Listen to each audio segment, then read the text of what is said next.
Hey guys, how's it going? My name is Adam. Today I'm going to show you how to create a truelancer account. So basically go ahead to your App Store, Google Play, and try to find truelancer if it is existed on truelancer, or if it is if exists on App Store or Google Play. All right, so I'm gonna just type right here truelancer, and I'm gonna try to look for it.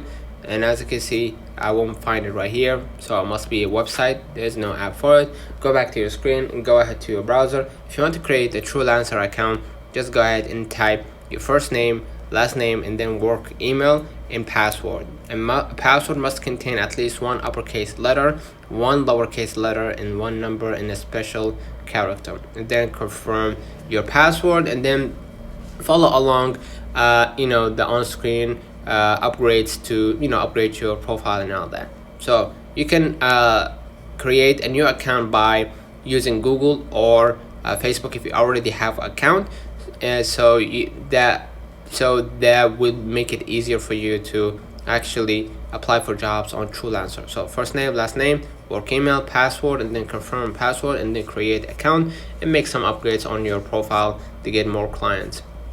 And if you want to get verified, just provide an identity document, and then you have the option to submit your education certifications and work experience proofs, e.g. experience letters. Let me know in the comments if this video helped you. Don't forget to like and subscribe, turn on the notification bell to receive every video we upload. Thank you for watching. See you in the next one.